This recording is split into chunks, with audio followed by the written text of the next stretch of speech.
Hər birinizi salamlayıram. Bugün sizinlə çox vacib bildiyim bir mövzu ətrafında danışacağım. Hansı ki, bu mövzu ilə bağlı bir çox gənclər məndən video çəkməyimi istəyib və mənim özümün də vaxtilə əziyyət çəkdiyim mövzulardan biri olduğuna görə bu sahədə özümün yaşadığım təcrübələri bölüşsəm sizin üçün də faydalı ola bilər. Mövzumuz gənclərdə, ümumən tək gənclərdə yox, insanlarda özgüvən əksikliyi və başqalarının nə deyər fikri ilə yaşamaq düşüncəsidir. Hansı ki, bu insanlar başqalarının fikirlərinə həddindən artıq önəm verirlər. Bəzən öz istədikləri şəkildə davransalar belə, yenə də ətraf nə deyər düşüncəsi onların beynində bir növ fırlanır və hər zaman onların həyatına təsir göstərir. Necə olur ki, insan belə bir vəziyyətə gəlir və necə olur ki, bəzi insanlar başqalarının fikirlərinə o qədər də önəm vermir. Yəni, bir çox insanlar var ki, onlar baxırsınız ki, digər insanlar nə deyir, nə düşünür, heç də onların belə sadə dildə desəm vecinə deyil. Yəni, çox vecsiz yanaşırlar. Bəzi insanlar da var ki, ətrafdan kimsə bir fikir söyləyən kimi həmin o fikir onların beynində daim fırlanır və bu düşüncələr onların mütləq şəkildə həyat keyfiyyətinə təsir göstərir. Biz bugün bu ətrafda danışacağıq və mən özüm də şəxsi təcrübəmdə bunun öhdəsindən necə gəlirəm, bunu sizinlə bölüşəcəm. Əvvəlcə gəlin görək bir insanda nəyə görə belə bir problem yaranır? Yəni, nə üçün biz başqalarının fikirlərinə o qədər önəm veririk? Bunun əslində çox dərin psixoloji səbəbləri var. Birinci səbəb odur ki, biz bir sosial varlığıq və daim ətrafımızdakı insanlar tərəfindən qəbul olunmağa ehtiyacımız var. Və bu ehtiyac da bizdə bu kimi problemləri yarada bilir. Yəni, başqaları bizi qəbul etməsə, biz bu dünyada həyatımızı davam elətdirə bilmərik kimi bioloji olaraq bir düşüncəmiz var və bu düşüncə tərzi də bizi daim buna sövq edir ki, insanları məmnun edək, ətrafımızda daim yeni insanlar olsun. Ən azından tanıdığımız insanlar da bizdən üz çevirib getməsin. Çünki bizdən insanlar üz çevirsə, biz qəbul olunmarıq və təbiətdə tək qalanda insan özünü qorxu içərisində hiss edir. Yəni, tənhalıq qorxusunun əsas kökündə də bu dayanır. Təhlükədə hiss edir. Və bu tənhalıq, təklik qorxusu, sosial qəbul olunmama qorxusu insanda bu kimi vərdişi yaradır ki, biz daim başqalarının düşüncəsinə fikir verək. Başqa bir səbəb də budur ki, insan daim başqaları tərəfindən bəyənilməyə ehtiyac duyur. Əslində, bunun kökü də qəbullanma ehtiyacına gedir. Amma bəyənilmə ehtiyacı artıq bir qədər zərərli bir vərdiş kimidir. Yəni, insan sosial ehtiyaclarından biridir ki, sosiallaşsın, digər insanlar tərəfindən qəbullansın. Bu normaldır müəyyən səviyyədə. Bu artıq həddindən artıq olursa, insanda zərərli bir davranış modelini ortaya çıxarır ki, bu da daim başqalarından asılı vəziyyətə düşmək, başqalarından təsdiq gözləmək. Baxın, elə insanlar var ki, məsələn, mən geyim mövzusunda hal-hazırda beləyəm ki, bir çox insanlar mənə müdaxilə eləməyə çalışır. Bu sənə yaraşmır, boyuna uyğun deyil, dardır, genişdir.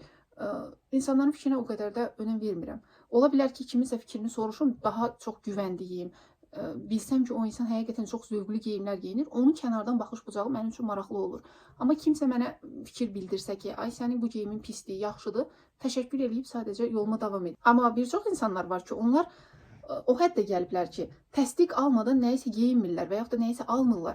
Həyatımda görmüşəm, müşahidə etmişəm, yəni adi bir köynəyi alır, gətirib geyinir. Mütləq şəkildə hamı onu təsdiq eləməlidir. Bu necədir? Səncə yaraşır mənə? Səncə baha almışam, ucuz almışam? Bir təsdiq gözləməsə içərisində bir narahatlıq olur ki, yəni mən tam şəkildə bilmirəm ki, bu necə bir geyimdir. Bu tərzdə insanlar var. Yəni, mən nümunəni geyimlə gətirirəm. Siz bunu həyatınızda olan hər bir şeyə tətbiq edə bilərsiniz. Bu təsdiq ehtiyacı olan insanlar, belə demək mümkünsə, öz şəxsi dəyərləri zəif olan insanlar olur. Yəni, başqaları təsdiq eləsə, mənim etdiklərim doğrudur. Baxın, belə bir inanc olur. Başqaları düzgün deyirsə, mən də düzəm. Başqaları səhv deyirsə, mən də səhvəm. Bu inanc sistemi də insanı aparıb bağlayır digər insanlara. Mən burada desəm sizə ki, hə, digər insanlar yalan deyir, siz onlardan asılı vəziyyətə düşməyin, başqalarından asılı olmaq pis şeydir, həyatınızı boş-boşuna keçirməyin, kim nə deyir, desin, vecinizə almayın. Bunu eləmək asan deyil. Yəni, ola bilər ki, 40 saniyəlik videolarda bunu görmürsünüz psixoloqlar. Özgüvənli olun, özünüzü yaxşı göstərin, başqalarından asılı vəziyyətə düşməyin, kim nə deyir, vecinizə almayın. Bunun təməlində dayanan ehtiyaclar qarşılanmasa, insan bu vərdişi də tərk edə bilməz, davranışlarında onu tətbiq edə bilməz. Ona görə ilk növbədə ehtiyacları başa düşmək lazımdır. Siz başa düşməlisiniz ki, sizin daxilinizdəki hansı ehtiyacdır ki, sizi ona sövq edir. Ən çox təməldə dayanan dəyərlərin olmamasıdır. Yəni, mənim şəxsi fikirlərim yoxdur hansısa mövzu ətrafında. Hansı mövzu ətrafında şəxsi fikriniz yoxdursa, o şəxsi fikirlərinizi formalaşdırmaq üçün biliklər əldə etməlisiniz. Bunun ən sadə yolu budur. Yoxsa insanlar mənə nə deyir? Bu artıq davranışa yansıyan bir formadır. Səbəblər üzərində işləməsəniz, davranışı düzəltsəniz belə başqa bir formada yenidən qayıdacaq. Amma səbəb üzərində işləyəndə, insan biləndə ki, o hansı ehtiyacdan qarşılanır, o ehtiyacını özü başqa bir formada qarşılasa, görəcəksiniz ki, bu artıq davranışlara da yansıyır. Bir də insan var ki, başqalarının dediyi mənfi fikirlər onlara çox təsir göstərir. Məsələn, deyək ki, siz hansı auditoriyada çıxış eləmək istəyirsiniz və çıxış eləyəndə orada sizin qrup yoldaşlarınız əyləşib, tələbəsiz, orada sizin üçün fikirlər söyləyirlər. Pis çıxış elədin, yaxşı deyildi, heç xoşuma gəlmədi, normal deyildi, məncə sən bunu etməsən daha yaxşı olar kimi fikirlər səsləndirdi. Və çıxış eləyən tərəf həddindən artıq məyusluq hissi keçirir və düşünür ki, mən bir də burada yəni çıxış eləmərəm, kimizə fikirləri ona təsir göstərir. Bu tipli insanlar çox həssas olur, tənqidə çox həssas olur, ətraf insanların fikirlərinə həddindən artıq önəm verirlər və bu da onları müəyyən risklərdən çəkindirir. Hətta həyatı ilə bağlı müəyyən qərarlar verirlər, inkişafları ilə bağlı. Bu mövzuda həssaslıqları varsa, təbii ki, onların qarşısında duran bir maneə kimi görünür ora getmək. Yəni, mən irəli getsəm, mütləq ki, hardasa səhv eləyəcəm və hardasa mən tənqid olunacam. Bu fikir onların beynində olduğuna görə insanlar irəli getməkdən çəkinir. Yəni, məni qınayacaqlar, mən irəli getməyim, mən inkişaf etməyim və çəkilirlər kənara. Burada da təbii ki, insanın özünü reallaşdırma ehtiyacı qarşılanmadığı üçün insan həyatda özünü hüzursuz hiss edir, xoşbəxt olmadığını hiss edir. Burada Molla Nəsrəddinin bir lətfəsi yadıma düşdü. Demək, bir gün tam danışa bilməyəcəm, çünki o detallarla yadımda qalmayıb, çoxdan oxumuşdum. Bir gün Molla Nəsrəddin və oğlu hansısa bir şəhərə gedir və yanlarında bir eşək də götürürlər.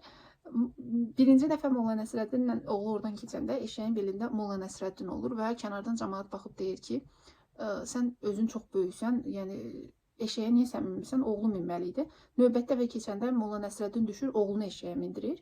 Artıq bu dəfə keçəndə insanlar oğluna baxıb deyir ki, sən necə oğlansan ki, atan dura-dura, sən eşəyin belində gedirsən.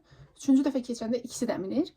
Və burada insanlar yenə deyir ki, bir eşəyin belinə 2 nəfər minməyi, yəni necə vicdanınıza sığdırdınız?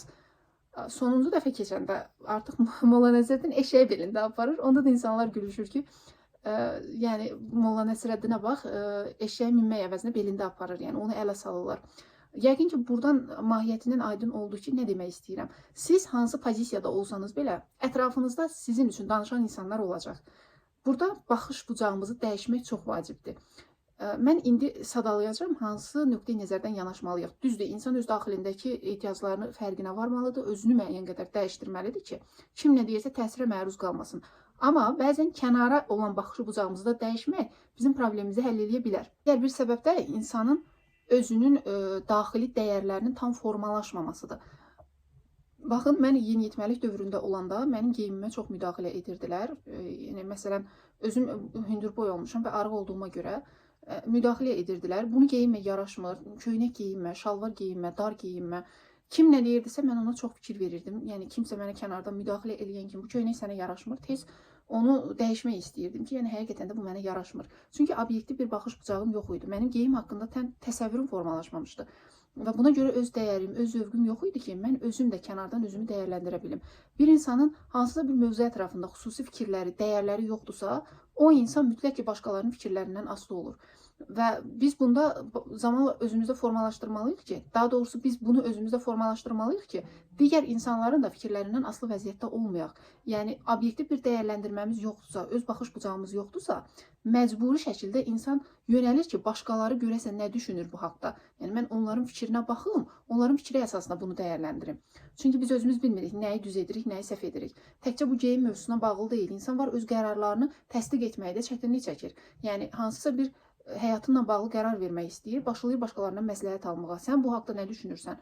Mən necə edim? Sən nə deyirsən? Ailə qurmaq istəyir. Qarşısındakı insanı özü tanımaq əvəzinə başlayır atasından soruşur, anasından soruşur, ətrafdakı insanlardan soruşur. Siz nə düşünürsünüz? Sizcə mənə yaraşır o? Və yaxud da mən onu tanıya bilərəm. Yəni biz yol gedə bilərik.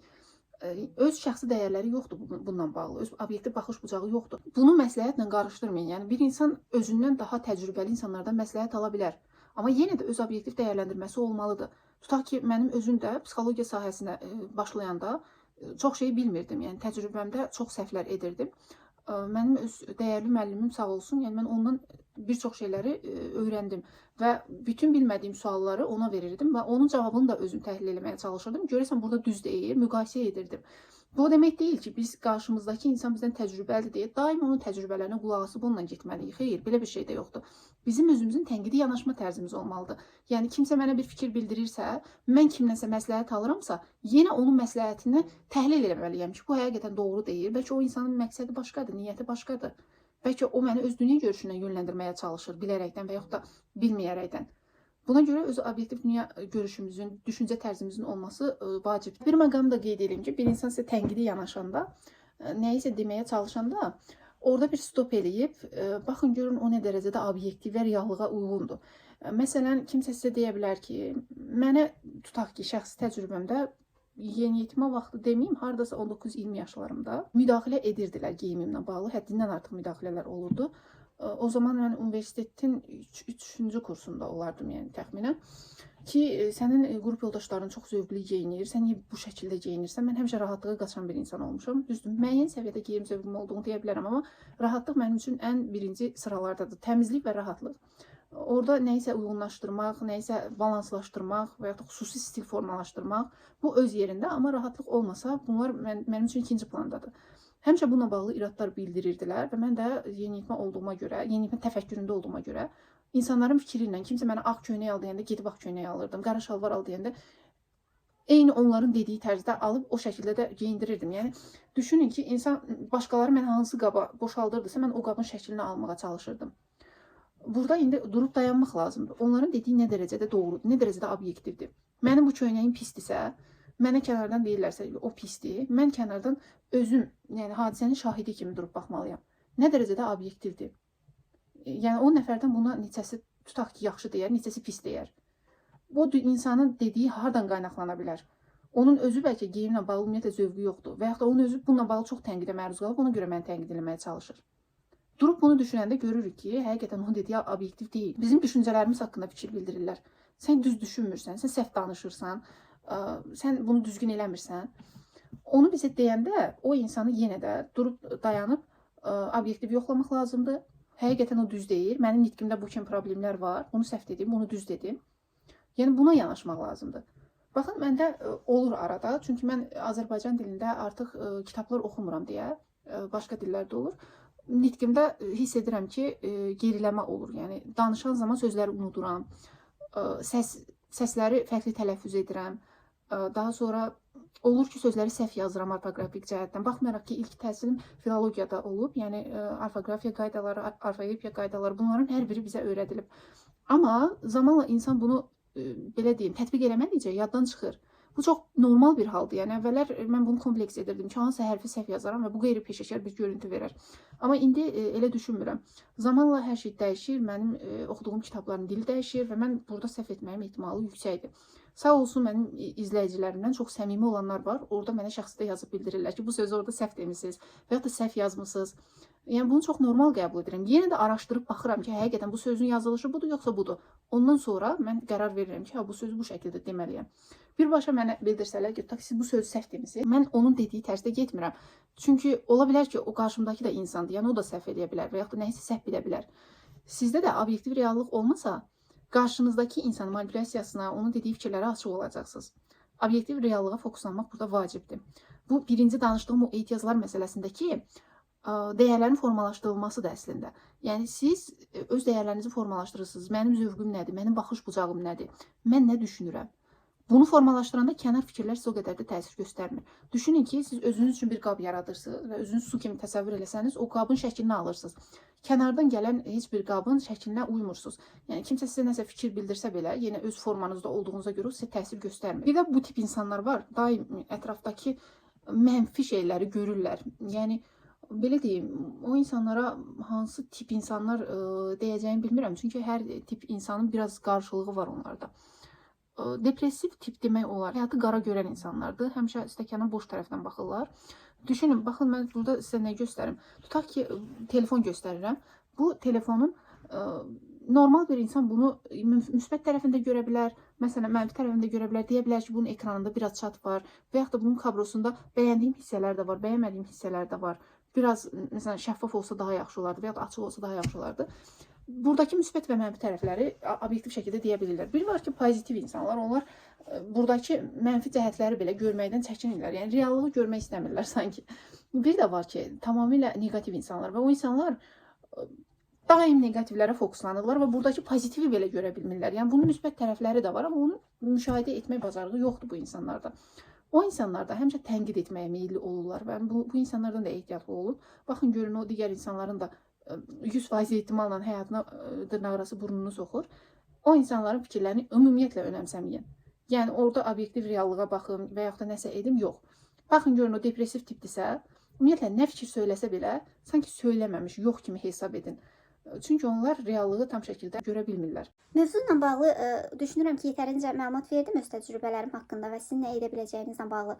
Əgər bundan əlavə hansısa bir sualınız yaranarsa, videonun aşağı hissəsində bildirməyinizi xahiş edirəm. Bundan əlavə videoda yenisinizsə, mənim səhifəmə abunə olmaq, videonu bəyənmək və Instagramda da məni izləməyi unutmayın. Əlavə mövzu istəkləriniz varsa, mütləq şəkildə bu videonun aşağı hissəsində və yaxud da şəxsidə mənə yazıb bildirə bilərsiniz. Təşəkkür edirəm izlədiyiniz üçün. Növbəti videolarda görüşərik.